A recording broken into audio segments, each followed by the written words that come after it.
on vous a raconté une très jolie histoire, celle de femmes unies, solidaires par nature, complices par instinct.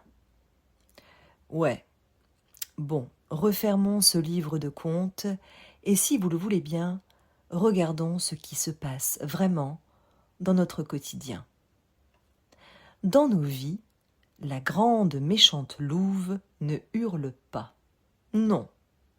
Elle murmure avec un sourire de façade. Tu prends ton après-midi ? Une phrase minuscule, mais vous sentez immédiatement le venin qu'elle contient. Le contrôle, la comparaison, la sanction.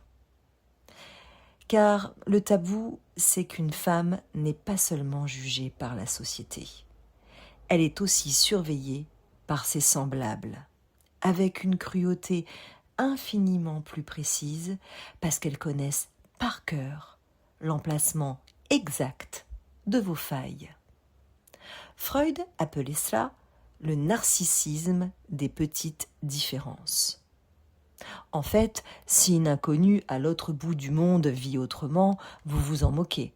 Mais si votre collègue, votre ami, votre belle-sœur décide de s'affranchir des règles, alors là, le miroir se brise immédiatement. Pourquoi ? Parce que sa liberté devient votre agression. Son audace met en lumière vos propres renoncements. Et pour ne pas souffrir de la comparaison, il faut la neutraliser, la ramener dans le rang.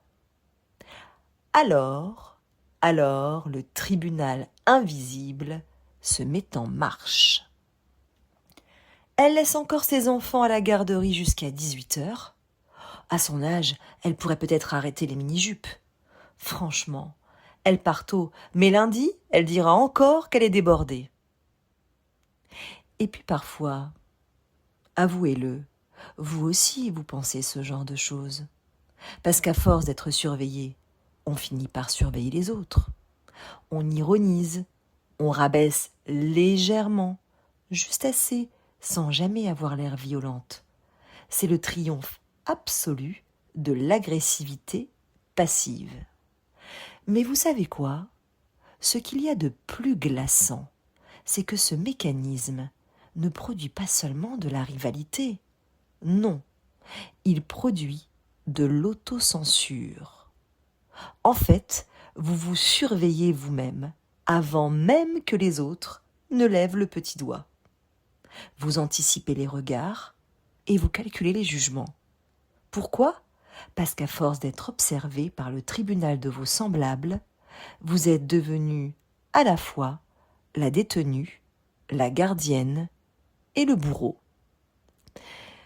Autrement dit, s'il y a bien une morale à retenir dans cette histoire, c'est que nul besoin de geôlier pour garder la prison quand, entre amis, on s'offre une si belle inquisition.